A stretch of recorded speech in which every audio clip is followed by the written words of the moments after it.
Benjamin Netanyahu ने कहा, पूरी दुनिया को पता होना चाहिए वो बर्बर आतंकवादी थे जिन्होंने गाजा में अस्पताल पर हमला किया था, न कि आईडीएफ ने।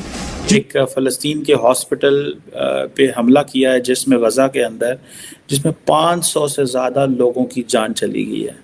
Israeli air raid on Al Ahli Al Arab hospital है ये। अच्छा, इस पे अगर देखा जाए, इजरायली जो हैं वो तो मानते नहीं है, वो कहते हैं नहीं हमने नहीं की। इसराइल का अस्पताल पर हमले की जिम्मेदारी कबूल करने से इनकार। वजीर आजम नेतन्याहू ने दावा किया कि अस्पताल इस्लामी जिहाद के रॉकेट का निशाना बनाता। हम आलमी मीडिया ने इसराइली दावा। ठीक है, अगर उनको घर में बैठने की शौक है तो हमें इजाजत दे दे, हम खुद जाके अपने मुसलमानों को बचा सकते हैं। आप लड़ोगे? हम लड़ेंगे। कैसे लड़ोगे? ये अल्लाह ने हाथ दिए ना, इनसे लड़ेंगे। वो तो मिसाइलों से अटैक कर रहे हैं, हाथ तो कोई नजर ही नहीं। अरे हम अपने नबी के कलमा पढ़ने वाले, हमारे हाथ में दम है। इजराइल ने सफाई भी दी है कि ये हमला इस्लामिक जो जिहादी हैं, हमास वाले, इन्होंने किया है। और उन्होंने एक मिसाइल जो इजराइल की फौज के ऊपर फेंकनी थी, उन्होंने गाजा में अपने ही हॉस्पिटल के ऊपर गिरा दी।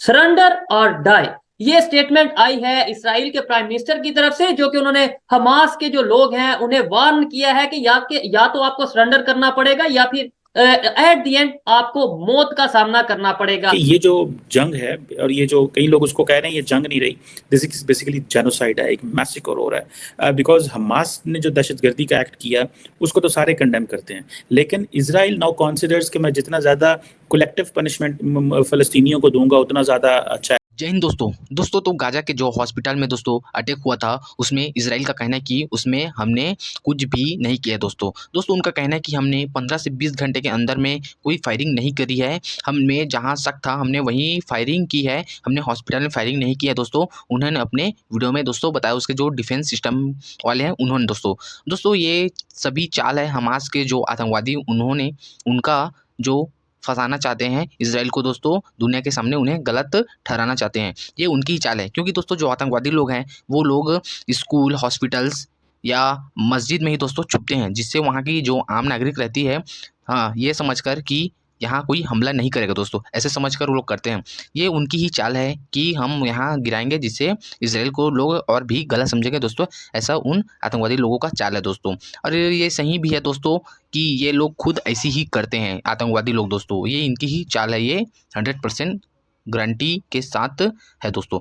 तो आप वीडियो पर बने रहिए और वीडियो को पूरा देखिए, जिससे आपको और क्लियर और सरलता से समझ में आ जाएगा कि जो सारी बातें हैं वह क्या है। तो दोस्तों आप वीडियो पर बने रहिए। है कि आप जंगी असूलों की खिलाफ वर्जी ना करें।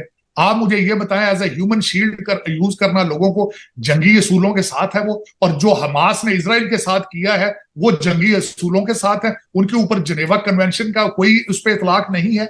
लेकिन ये देखें, जो कहते हैं जितने मुंह उतनी बातें, जब आप बनाना हो तो आप कह देते हैं जी ये सारा प्रोपेगेंडा है, ये वीडियो जाली है, और बाकी जाली वीडियो चल रही है इस वक्त। प्रोपेगेंडा स्कीम जो है वो पूरी मशीनरी सही चल रही। एक यहाँ पे बात मैं मेंशन करना चाहूंगा, इजराइल जो है इंफॉर्मेशन टेक्नोलॉजी और ये जो इस पे उनकी कमांड है, हमास ने इसको शुरू किया था, और 1000 जो हमास के लड़ाका लोग थे उन्होंने 2 मिलियन फलस्तीनियों को बस के नीचे फेंक दिया है।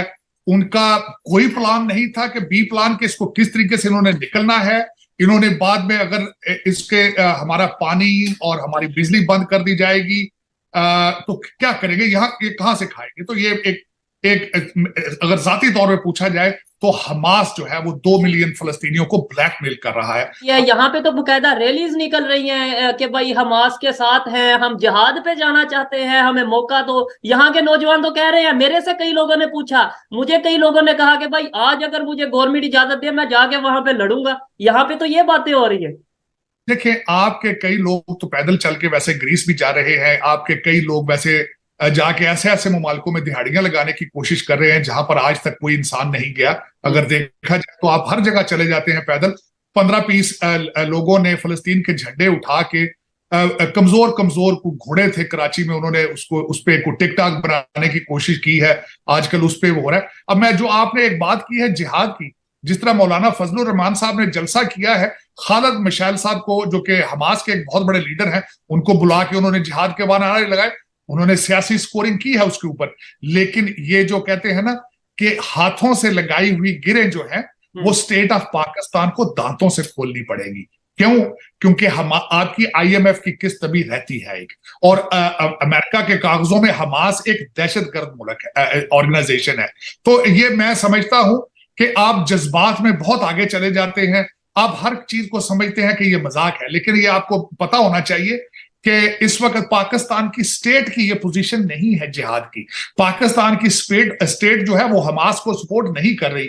आपने वेट किया है कि जब तक आपका बैंक जो है, जो कि सऊदी अरेबिया है, आपके बैंक ने, आपके मालिकों ने स्टेटमेंट दी है, उन्होंने इजराइल के साथ अपने डायलॉग को सस्पेंड किया है, तो आपके फॉरेन मिनिस्टर साहब ने स्टेटमेंट दी है, वरना आपकी क्या मजाल है? क्योंकि उसकी वजह यह है, आप सऊदी अरेबिया का पैसा खाते हैं, आप UAE का पैसा खाते हैं, आप IMF का पैसा खाते हैं, आप CPAC का पैसा खाते हैं, तो स्टेटमेंट किस तरह दे लेंगे आप तो इंडिपेंडेंट ही नहीं है किसी चीज को सपोर्ट करने के लिए। हाँ, आपके लोग जज्बाती हैं, इसमें कोई शक नहीं है। जिस तरीके से एक ऑक्सफोर्ड ग्रेजुएट यहां से पढ़ के गया है, अब इस वक्त पाकिस्तान का सबसे बड़ा मुर्शद वो है। आप देख लें, लोग जाके ज़मान पार्क में अपने मिन्नतें मार रहे हैं, ज़मान पार्क उनके गेट को जाके चूमते हैं, जिस तरह पता नहीं कितनी मुतबरक जगह है। तो दर हकीकत आप एक लास्ट नेशन है, आपको कोई पता नहीं है कि हमने जाना कहाँ है, हमारा मुस्तकबिल क्या है, हमने तरक्की करनी है। आते हैं कि लोग कहेंगे जी हमास ने शुरू किया। बिल्कुल हमास ने शुरू किया, उन्होंने ही ज्यादती की और मारना शुरू किया। इजरायलियों के घर में इनोसेंट लोगों को मारा, उन्होंने इजराइल की फौज को नहीं मारा, इनोसेंट लोगों को मारा। That is unfair. आप अगर आपने करना है, आपका जो मसला है आप उनकी फौज से करें। आप जब अनआर्म्ड सिविलियंस को इजराइल में मारेंगे जाके, तो फिर जारी बात है वो अब बताना चाह रहे हैं। और आप अगर देखें नेतन्याहू को, who is a right wing strong, जिसने रिलीजियसली मोटिवेटेड पर्सन है, वो तो समझता है हालात जितने ज़्यादा ख़राब हो इस बेटर। अब उन्होंने अपनी पूरी cabinet, it's a war time cabinet है, ऑपोजिशन को भी कहा है बीच में आके बैठ, जो हालात ख़राब हो गए हैं। अब ये कितना आगे चलता है, क्या होता है, किस तरह होता है, that's a very long story. अब जो प्रेसिडेंट बाइडेन है, जैसे मैंने कहा है ना कि उन्होंने जो ट्वीट की है, उन्होंने कहा है कि मुझे बड़ा अफसोस हुआ है by the explosion at the, जो एक्सप्लोजन का वर्ड है, इट मीन्स कि he supports Israel side of the story. ये मजीद एक प्रॉब्लमैटिक, एक जिसे कहते हैं ना, एक अपोलोजेटिक किस्म की स्टेटमेंट है। अनआर्म्ड सिविलियंस, कुछ लोगों का कहना यह है क्योंकि अमेरिका ने एक प्रॉपर फुल फ्लेज सपोर्ट दी हुई है इजराइल को कि तुमने जितनी मिलिट्री पावर इस्तेमाल करनी है करो, तो फिर इजराइल को इस चीज़ की समझ होते हुए, क्योंकि अमेरिका हमारे साथ खड़ा हुआ है, क्योंकि बहुत सारी जो वेस्टर्न पार्ट्स हमारे साथ खड़ी हुई हैं, तो वो अपनी पूरी ताकत इस्तेमाल कर रहे हैं। और बल्कि इसमें नरेंद्र मोदी का स्टेटमेंट है, बड़ी इंपॉर्टेंट स्टेटमेंट है, और उन्होंने कहा कि जो इजराइल और हमास की जो जंग है, इसमें फ़ायदा किसी का नहीं होना। उन्होंने कहा कि जो कॉन्फ्लिक्ट होता है उसमें बेनिफिट किसी का नहीं होता। बड़ी इंपॉर्टेंट स्टेटमेंट है। और दूसरा, नरेंद्र मोदी ने कहा कि इस वक्त दुनिया के मुख्तलिफ हिस्सों में जो कुछ हो रहा है और दुनिया के मुख्तलिफ कोनों में जो कुछ हो रहा है, इससे लोगों को देख के कोई खुशी नहीं हो रही। This is what prime minister Modi said. ठीक है जी।